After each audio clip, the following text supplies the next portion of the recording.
Good morning. तो class 9th में हम क्या पढ़ रहे थे? Principle of treatment. तो प्रिंसिपल ऑफ ट्रीटमेंट में हमें पढ़ लिया था कि हम 2 वे से क्या कर सकते हैं, इन्फेक्टियस डिजीज को ट्रीट कर सकते हैं। कैसे? सबसे पहले तो उसके जो डिजीज हो रहा है उसके इफेक्ट को रिड्यूस करके, या सेकेंड उसके जो कोज है, जो डिजीज को, जो जिस कोज के द्वारा डिजीज कोज हो रहा है उस कोज को ही क्या कर देंगे, हम किल कर देंगे। फिर हमने पढ़ा था कि जो हम माइक्रोब्स हैं उनको कैसे किल करेंगे। तो उसके लिए हमने 2 मेथड लिए थे। सबसे पहले मेडिसिन का यूज करके, सेकेंड उसके अगेंस्ट स्पेसिफिक एंटीबायोटिक यूज करके। अब है कि एंटीबायोटिक्स क्या होती हैं। अब antibiotics are the chemical produced by micro organism at low concentration level. कि जो एंटीबायोटिक्स है वो क्या है, केमिकल्स हैं, कि कुछ केमिकल से मिलके बनी हुई है होती है ये, जो किससे प्रोड्यूस होंगी, माइक्रो ऑर्गेनिज्म से, एट लो कंसंट्रेशन लेवल। कि लो कंसंट्रेशन लेवल पे जो माइक्रो ऑर्गेनिजम्स के केमिकल से क्या बनाई जाती है, antibiotics. Which have the ability to destroy, जिसके पास क्या एबिलिटी होती है कि वे डिस्ट्रॉय कर सकती है और इनहिबिट कर सकती है। किसको इनहिबिट कर सकती है? Growth of pathogen. कि किसी भी पैथोजन की ग्रोथ को क्या करेंगे, तो डिस्ट्रॉय कर देंगी या फिर इनहिबिट कर देंगी। जो फर्स्ट एंटीबायोटिक है वो कौन सी थी? पेनिसिलिन। कि फर्स्ट एंटीबायोटिक पेनिसिलिन थी। कब डिस्कवर की गई थी ये? 1940s में। और कब इसका यूज किया था? जब हमारा सेकेंड वर्ल्ड वॉर हुआ था तो उसमें पेनिसिलिन एंटीबायोटिक का यूज किया गया था। तो ये था हमारा प्रिंसिपल ऑफ ट्रीटमेंट। नेक्स्ट है principle of prevention of disease. कि हम उनको रोक कैसे सकते। अब तक तो हम क्या पढ़ रहे थे, उनको ट्रीट कैसे कर सकते हैं, किसको? इन्फेक्टियस डिजीज को। अब है कि हम जो इन्फेक्टियस डिजीज है उनको प्रिवेंट कैसे कर सकते हैं। जब हम किसी भी मतलब की डिजीज का ट्रीट कर रहे हैं तो क्या होंगे, उसके अंदर कुछ लिमिटेशन आएंगी कि ट्रीट करते टाइम भी कुछ लिमिटेशन बच जाती है। वो लिमिटेशन क्या है? सबसे पहले है कि once someone get a disease his or her body function get damaged and may never recovered completely.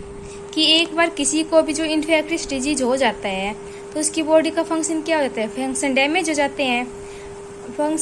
जाते हैं। लेकिन वो मतलब कि डिजीज से नॉर्मल होने के बाद भी पर्सन क्या करेगा, कम्प्लीटली उसका जो फंक्शन है वो मतलब कि वो कम्प्लीटली रिकवर नहीं होगा।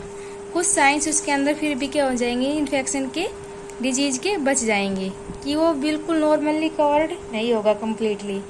सेकंड क्या होगा, जो डिजीज का ट्रीटमेंट है, ट्रीटमेंट में क्या होगा, टाइम लगेगा। ट्रीटमेंट क्या होगा, एक बहुत ज़्यादा टाइम लगाएगा। थर्ड लिमिटेशन क्या होगी, the person suffering from any infectious disease can serve as the medium for further spread of infection to the other people. कि जो किसी पर्सन को क्या हो रहा है, कोई पर्सन है वो क्या है, सफ़र कर रहा है किससे, इन्फेक्टियस डिजीज से। कि किसी पर्सन को इन्फेक्टियस डिजीज हो गया है तो क्या करेगा, वो एक मीडियम की तरह एक्ट करेगा। कि वो क्या करेगा, खुद से दूसरे पर्सन के अंदर भी वो इन्फेक्शन फैलाएगा, फिर दूसरे से तीसरे के अंदर। इस तरह वो क्या करेगा, एक मीडियम का काम करेगा। कि वो क्या करेगा, इन्फेक्टियस डिजीज को क्या करेगा, फैला देगा, मतलब कि बहुत ज़्यादा पर्सन्स के बीच में। तो क्या कर रहा है, एक मीडियम का काम कर रहा है। तो ये क्या थी कि लिमिटेशंस थी। ये इन्फेक्टियस डिजीज के ट्रीटमेंट के बाद भी क्या होते हैं, कुछ लिमिटेशन बच जाती हैं। अब है कि journal way of prevention of infectious disease.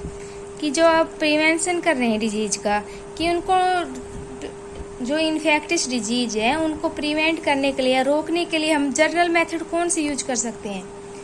तो सबसे पहले जर्नल हम क्या करेंगे, जो पब्लिक हाइजीन है उसका ध्यान रखेंगे।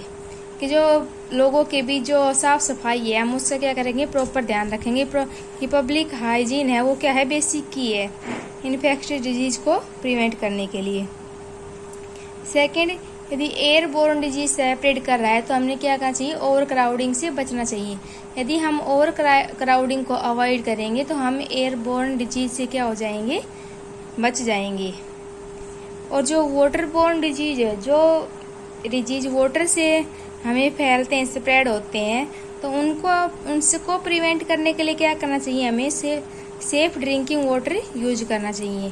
कि हम जो ड्रिंकिंग वाटर यूज कर रहे हैं वो कैसा होना चाहिए, सेफ होना चाहिए। मतलब कोई भी उसके अंदर गंदगी या इन्फेक्शन के माइक्रोब्स नहीं होने चाहिए। नेक्स्ट क्या है, प्रोवाइड क्लीन एनवायरनमेंट, कि हमें जो एनवायरनमेंट है हमारे आसपास का वो कैसा रखना चाहिए, क्लीन रखना चाहिए। To avoid vector borne infection, जो वेक्टर बोर्न इन्फेक्शन है जैसे कि मलेरिया है, मलेरिया का कहाँ से आया होता है, मॉस्किटो के द्वारा। और मॉस्किटो कहाँ से आएगा, वाटर से। कौन से वाटर से, पोल्यूटेड वाटर से।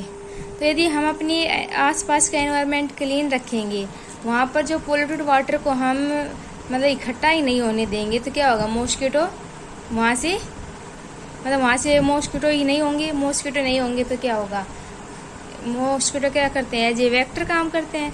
अगर मॉस्किटो ही नहीं होंगे तो वो एज ए वेक्टर काम नहीं करेंगे और जो डिजीज़ है वो सेपरेट नहीं होगा। जैसे कि मलेरिया डिजीज मॉस्किटो के द्वारा होता है, तो हम मलेरिया से अपने आप को क्या कर सकते हैं, प्रिवेंट कर सकते हैं। तो जनरल वे क्या था कि हम अपने आसपास की साफ सफाई रखकर, जैसे कि ओवर क्राउडेड से बचकर सेफ वाटर का यूज करके और एनवायरनमेंट को क्लीन रख के हम क्या कर सकते हैं, जो ये इन्फेक्टियस डिजीज है उनको सेपरेट होने से क्या कर सकते हैं, रोक सकते हैं। फिर नेक्स्ट क्या है, specific way of prevention of infectious disease, कि इन्फेक्टियस डिजीज को प्रिवेंट करने के लिए एक स्पेसिफिक वे है। कौन सा, इम्यून सिस्टम एंड इम्यूनाइजेशन। कि children usually escape cold and cough infection because their immune system normally fight off the microbes. कि क्या होते हैं कि कई बार किसी पर्सन को क्या हो जाता है, कफ हो जाता है, वो ऐसे नीज करता है, तो अब क्या होते हैं, उसके माइक्रोब्स से दूसरे पर्सन में फैलते हैं। लेकिन कई बार हमने देखा कि जब चिल्ड्रन किसी भी मतलब कि इन्फेक्टेड पर्सन के पास रहते हैं, तो अभी उनको वो मतलब कि वो इन्फेक्शन नहीं फैलता। क्यों, क्योंकि जो उनकी जो इम्यून सिस्टम है, इम्यून सिस्टम क्या करता है, माइक्रोब्स के अगेंस्ट क्या करता है, फाइट करता है।